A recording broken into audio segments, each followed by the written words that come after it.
Hit the books smarter, not harder. Here's how you can boost your grades with a few simple tricks.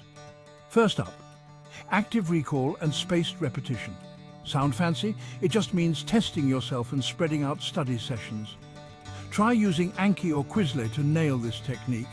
Trust me, your brain will thank you. Procrastination? We've all been there. Break tasks into bite-sized chunks and use the Pomodoro Technique.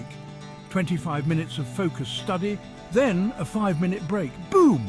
Productivity skyrocket. Now let's talk apps. Notion for organizing your life, Evernote for capturing ideas on the fly, and Google Keep for quick notes.